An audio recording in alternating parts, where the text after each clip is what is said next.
ये जो फरीदाबाद में अल्टीमेट खो खो के इस टाइटल के साथ राष्ट्रीय स्तर का जो कैंप यहाँ लॉन्च किया, भारत में ये पहली बार है कि एक भारतीय इंडिजिनस खेल, भारत के एक पारंपरिक खेल है खो खो, इसको इस स्तर तक ले गई है। हमने पिछले साल मान्यता दिया था खो खो को, पहली बार भारत का खेल होने के नाते हमने खो खो को ACTC में लाए। इसका मतलब अब खो खो को बढ़ावा देने के लिए फाइनेंशियल सपोर्ट, वित्तीय समर्थन भी हमारा खेल मंत्रालय से मिलेगा। आप देख रहे हैं देश प्रदेश खबर, बने रहे हमारे साथ। पत्रकारों से बातचीत करते हुए केंद्रीय खेल मंत्री किरण रिजिजू ने कहा कि फरीदाबाद में और देश में पहली बार अल्टीमेट खो खो आइटम के साथ राष्ट्रीय स्तर पर कैंप यहां लॉन्च किया गया है। उन्होंने कहा कि खो खो भारत का पारंपरिक खेल है और पिछले साल ही भारत सरकार ने इसे बढ़ावा देने के लिए मान्यता प्रदान की थी, जिसके तहत खेल मंत्रालय द्वारा वित्तीय सहायता भी उपलब्ध करवाई जाएगी। उन्होंने बताया कि पारंपरिक खेलों को बढ़ावा देने के लिए नरेंद्र मोदी सरकार संजीदा है और भारत के खेल चित्र में खेलो इंडिया का जो नारा लगाकर हम आगे चल रहे हैं, इससे बहुत बढ़ावा मिलेगा तथा बच्चों और जवानों को खेलने की प्रेरणा मिलेगी, जिसके चलते हम विश्व चैंपियन बना सकते हैं। इस अवसर पर खो खो फेडरेशन इंडिया के अध्यक्ष सुधांशु मित्तल ने बताया कि हम इस 1 महीने के कैंप में अंतर्राष्ट्रीय स्तर के खिलाड़ी तैयार कर रहे हैं और जब कैंप की समाप्ति के बाद यह खिलाड़ी वापस घर जाएंगे तो इनकी शारीरिक और खेल क्षमता बढ़ चुकी होगी। उन्होंने कहा कि आज इस कैंप का उद्घाटन खेल मंत्री किरण रिजिजू ने किया है और अलग अलग खेलों से जुड़े टिकट खिलाड़ी भी यहां आए थे, जिन्होंने खिलाड़ियों का हौसला बढ़ाया कि अगले 1 साल में 70 देशों तक खो खो पहुंच जाएगा। अभी जब खो खो की जो कल्पना थी वो मिट्टी के मैदान में खेले जाने वाला एक खेल की कल्पना थी। अंतर्राष्ट्रीय खेल अलग होते हैं और हिंदुस्तान का खो खो अलग है। जबकि खो खो का नाम सुनते ही सबके चेहरे पे एक मुस्कुराहट जरूर आ जाती थी, क्योंकि सबने कभी ना कभी अपने स्कूल में या गली मोहल्ले में खो खो खेला जरूर था। लेकिन ये एक अंतर्राष्ट्रीय स्तर पर खेला जाएगा, ये कोई मान ही नहीं सकता था। लेकिन आज उसका एक छोटा सा उदाहरण हम आपके सामने रखने वाले हैं और खो खो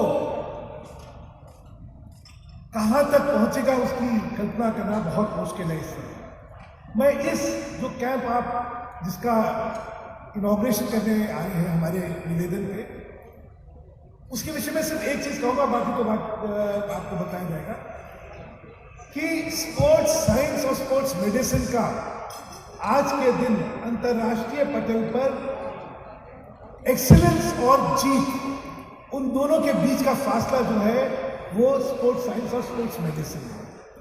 और इसी चीज को पहचानते हुए kho kho federation of India ने ये बीड़ा उठाया है कि हम अपने खिलाड़ियों को वो ट्रेनिंग देंगे जो अंतर्राष्ट्रीय स्तर पर किसी भी खिलाड़ी को मिलती है, और उसका ये पहला कदम है। मैं बहुत आभार अपना व्यक्त करना चाहता हूँ अमित भल्ला जी का।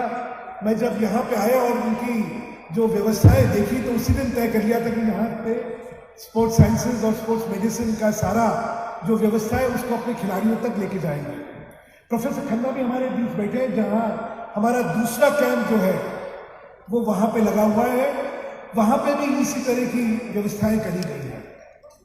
मैं अमित बर्मन जी का एक और शुक्रिया करना चाहता हूँ, जोरदार तालियां बजाओ बेटा। आज अमित बर्मन जो है वो डाबर के चेयरमैन है और उन्हें व्यक्तिगत तौर पर खो खो की अल्टीमेट खो खो लीग के आयोजन का बीड़ा उठाया है और उनके इस कदम ने खो खो को एक नया आयाम दिया है। आज खो खो अगर आगे जाएगा तो उनका हाथ पकड़ के जाएगा। इसके लिए अमित जी मैं आपका बहुत बहुत बहुत आभारी हूं। हमारे बीच हिंदुस्तान के क्रिकेट जगत के 2 मशहूर सितारे आज इसलिए आए क्योंकि उनको लगता है कि क्रिकेट तो राष्ट्रीय धर्म है, लेकिन हिंदुस्तान में कुछ और भी इस माटी के साथ जुड़ी हुई है चीजें, और वो है खो खो। इसलिए अपना दोनों योगदान देने के लिए और प्रोत्साहन देने के लिए आए। उनका मैं बहुत तहे दिल से आभार व्यक्त करना चाहता हूँ। सुशील जिसने हमें हमारा सर ऊंचा करा, कुश्ती के क्षेत्र में, कुश्ती भी अंतर्राष्ट्रीय स्तर पर हिंदुस्तान का एक नाम है, उन्होंने भी अपना ये जो फरीदाबाद में अल्टीमेट खो खो के इस टाइटल के साथ राष्ट्रीय स्तर का जो कैंप यहाँ लॉन्च किया, भारत में ये पहली बार है कि एक भारतीय इंडिजिनस खेल, भारत के एक पारंपरिक खेल है खो खो, इसको इस स्तर तक ले गई है। हमने पिछले साल मान्यता दिया था खो खो को, पहली बार भारत का खेल होने के नाते हमने खो खो को ACTC में लाए। इसका मतलब अब खो खो को बढ़ावा देने के लिए फाइनेंशियल सपोर्ट, वित्तीय समर्थन भी हमारा खेल मंत्रालय से मिलेगा।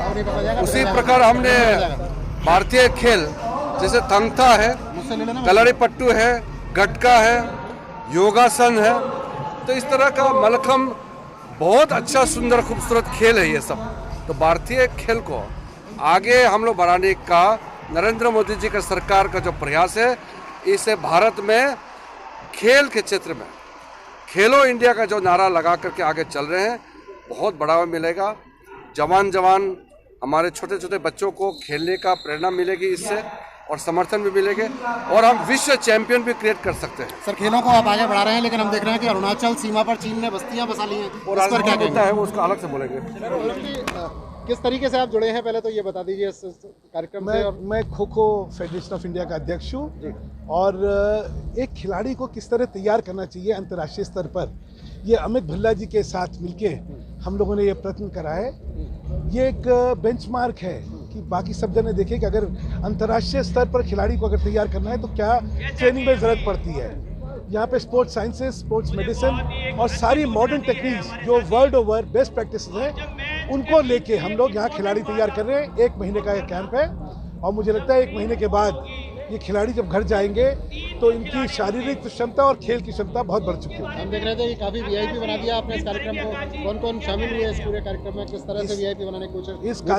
इस कार्यक्रम का उद्घाटन जो है माननीय खेल मंत्री किरण रिजिजू ने करा है। उसके साथ अलग अलग खेलों से जुड़े लोग भी आए, जैसे सुरेश रैना जी क्रिकेट के, मोहम्मद सफ़ी और सुशील कुमार जो कि ओलंपिक पदक विजेता है, वो आके उन्होंने खिलाड़ियों का उत्साह करा। खो खो एक ऐसा खेल, बचपन में हम खेलते थे, लगभग भूल गए, अब तो नई जनरेशन में अब हम लोग याद दिलवा देंगे सबको। लेट्स खो। बहुत धन्यवाद। आप देख रहे हैं देश प्रदेश खबर, बने रहे हमारे साथ।